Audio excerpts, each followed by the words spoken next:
Hi, I'm Lisa Van Gamert from ldsteach.org, and I'm here to share some ideas, actually 11 tips, on how to make the second and third Sunday lessons in Priesthood and Relief Society really wonderful and the best that they can be. I'm really excited about the new Come Follow Me program, but I know that some teachers have had some anxiety over this. It's quite a change. We're shifting in our role from being purveyors of information to being a facilitator of a discussion. And I think we all feel the burden of making that discussion a quality discussion that makes people feel that it has enriched their lives, that guides them closer to the Savior, and that invites them to make real changes in their lives that can help them grow. That's a tall order for a teacher, and many of us are not professionally trained teachers, and so I'm here to share some ideas. The first idea is that, like a teacher in a traditional school, we're going to have to be comfortable with silence. We're going to have to be ready to just wait and let the time go. It's okay to ask a question and just let it hang in the air for a moment. In fact, it's a good practice to tell people how much think time you're going to give them. Say, I'm going to give you 5 or 6 seconds to think about this next question before I start calling on people to respond. So build in that wait time, but also be comfortable when people don't answer. If you jump right in and start supplying answers when there is silence, then you'll undermine yourself for future lessons as people get into the habit of just letting you carry all of the weight. Don't fall into that trap. The second tip is that you want to create a culture of preparedness. And we've written a whole article about this on the website. So I'll link it down below in the notes below this video, but you can go read about this. Having the class come prepared is mission critical in the new Come Follow Me program. You're not going to be successful if you are the only one who's read it.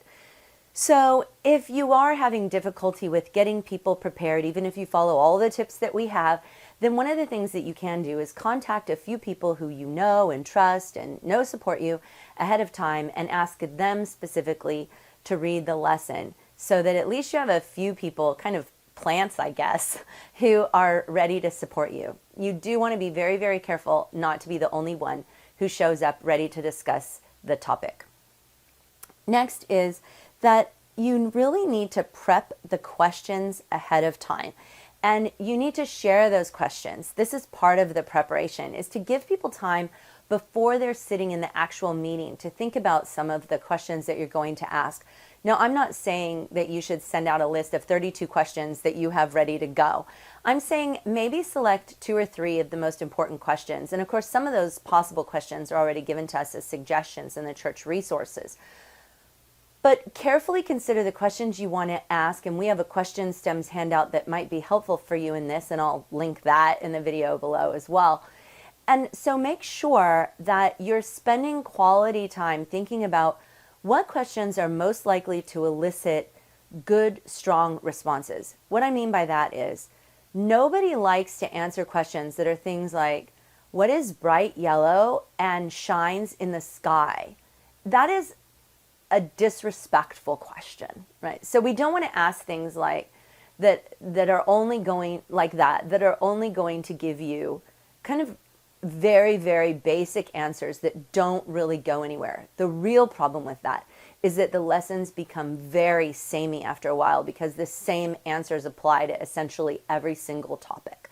Make sure that you're asking questions that have power in them, that have power to delve deeply. Think of a time when, right? And ask people to share personal experiences. Now, I'm going to come back to that in just a little bit, which is right now. The next tip is that you really need to learn how to handle problems. You're going to have people, and we know who they are, right? Although it may differ from lesson to lesson. We're going to have people who are problems in one way or another. Either they overcontribute, meaning that they give too many comments, or they don't give that many comments, but the ones that they give last, like a Gilligan's Island comment, where you just thought it was going to be 3 hours and it's the rest of your life. We also have people sometimes who give comments that are tangential. They're not at all connected to what we're doing, and that's problematic as well. So we have to decide ahead of time, how are we going to handle this? And maybe consider for yourself, what are some of the issues that you've had in the past in the class? Who are some of the people who maybe blurt out, who do these kinds of behaviors, engage in these kinds of behaviors, and come up with some strategies. So some possibilities. Now, I'll link below. We actually have an article on how to handle overcontributors. But some strategies include being prepared to cut them off. How are you going to handle cutting people off? Are you going to have a signal and tell them that signal, right, ahead of time? Like, in the interest of making sure that everybody gets a chance to participate, if comments go on too long, I might give you the little time signal. So if you see that, it means please wrap up your comments so that other people have an opportunity. You may actually need to physically set a timer and get people used to, what does a 20-second comment feel like? What does a 30-second comment feel like? Let people practice. Understand that a lot of people in these lessons have never really participated before, and they may be uncomfortable and awkward and just simply unskilled and unused to sharing comments in class appropriately. They don't know how to end. Lots of people don't know how to end their comment. And so you may actually need to spend a few minutes at the beginning of a lesson sometime explaining, if you ever get caught in a comment in a lesson and you don't know how to get out of it, here are some possible ways to end your comment. You can say something like, and that's what I was thinking, right? And then move on. So we might need to actually teach the skills of participating in a discussion. Another thing that we might need to do is, if the things that we are practicing aren't working, is to have leaders intervene. I don't recommend that the individual teacher approach a person, and that's because it makes it about the dynamic between the two of you, rather than the dynamic between them and the situation in the class, which is what is really the issue. So let the leader, let the counselor or auxiliary or priesthood quorum leader address it with a person if a single individual continues to be a problem. But you are going to have to figure out how you're going to handle those problems. That's a tip. The next tip is that you're going to have to set the stage. This is new to everyone. So make sure, and this works even if you've already been in the program for months or even years, make sure that you pause and that you take time to set the stage. Explain what's going on here. Explain that there's a shift, and invite people to gain a testimony of it. Explain what is hoped that they will gain in their own lives and why this is a benefit to them. Make sure that you spend some time onboarding people to this new program, rather than just all of a sudden showing up and doing everything entirely differently than the way that it's been done before. That's a recipe for disaster. So you've got to onboard people. People who design video games spend a lot of time figuring out how they're going to onboard people to their game. And one of the most important things that they do is make it easy and simple so that people want to engage in the game. The same thing is true of a lesson. We've got to make it easy for people to onboard to a lesson. So stop asking questions in the beginning of a lesson that are too broad.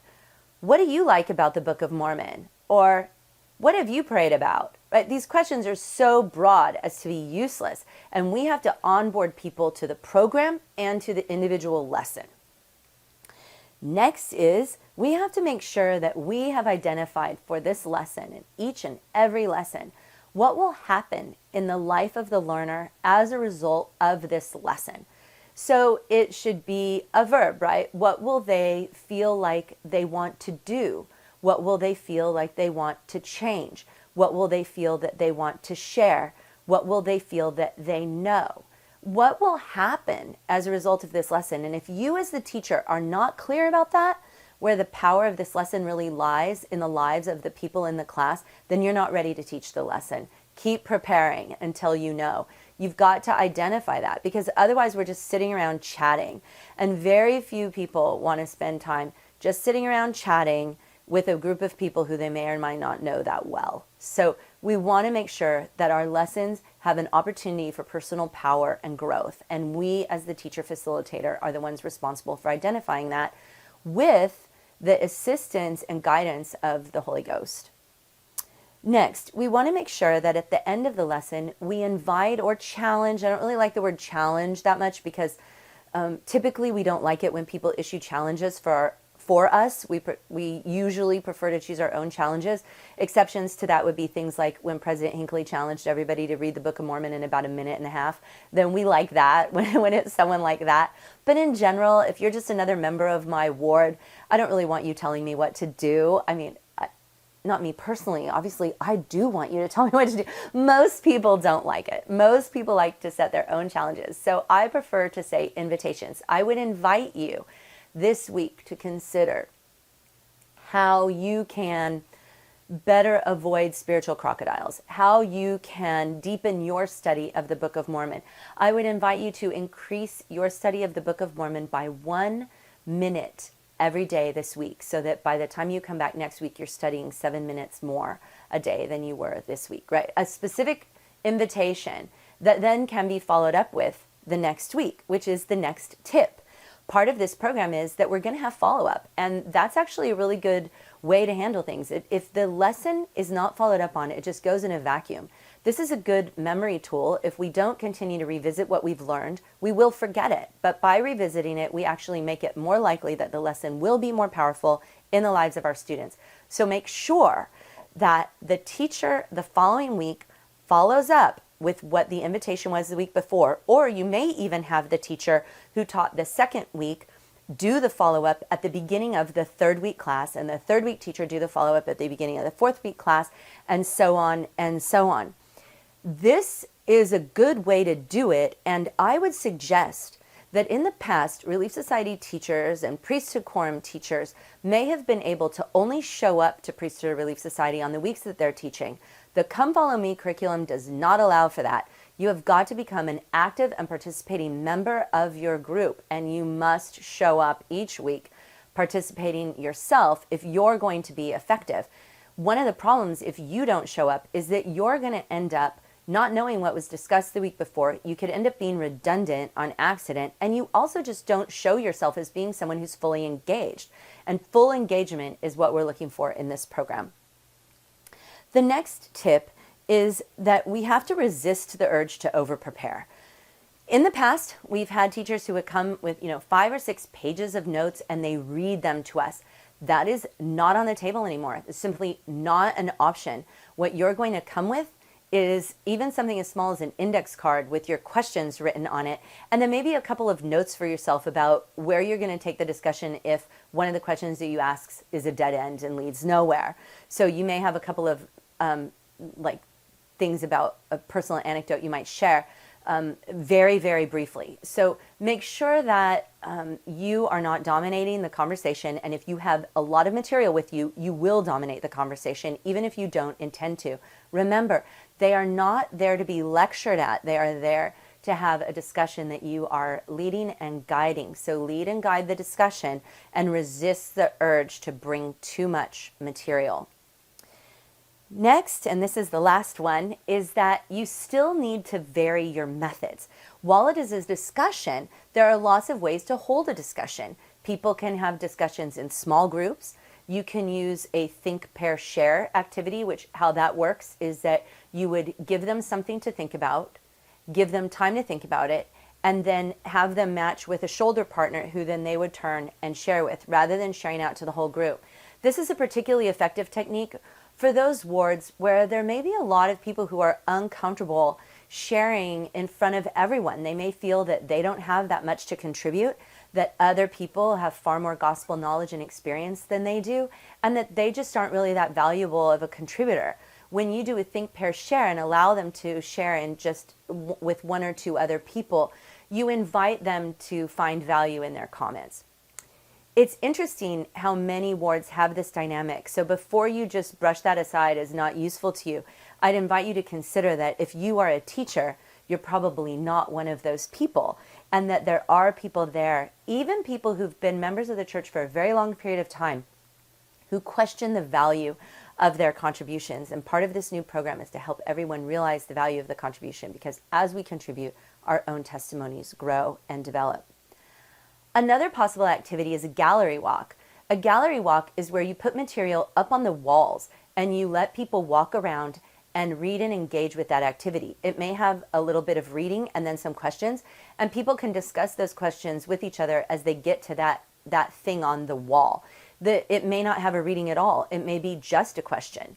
You could put questions on little pieces of paper and put people in small groups and let them draw questions and ask.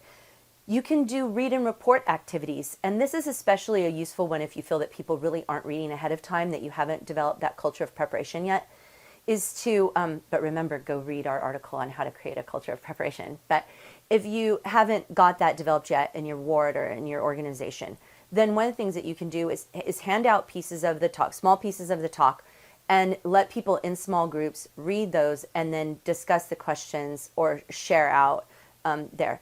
Remember, discussion does not mean a ping pong match between the teacher and all the people in the class. It isn't, I ask a question, you answer it. I ask a question, you answer it.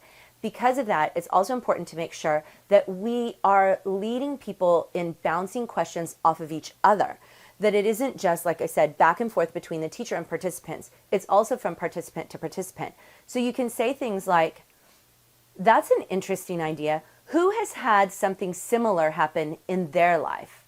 And then allow other people to build on the comment that was given by another member of the class, rather than just you moving on with your next question. This does a couple of things. Number one, it really leads to powerful discussion. But number two, it also shows that you are not the end all and be all of this class. It shouldn't be like ping pong. It should be more like pinball, where you shoot this question out into the game and let it bounce around a lot before finally, slowly, gently, and naturally coming back to you for maybe another question. And you can ask people, what questions do you have about what so-and-so just said? Or when have you been in an opposite situation?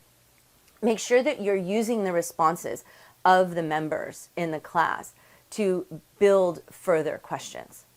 So I hope that these tips have been helpful to you. Whatever questions you still have or comments, please leave them in the comments below. We will carefully look at those and we'll address them more on the website. Please connect with us at ldsteach.org for far more resources. We have lots of resources, especially related to this new curriculum that we are going to be sharing with you all the time. And thank you so much for your service in the gospel.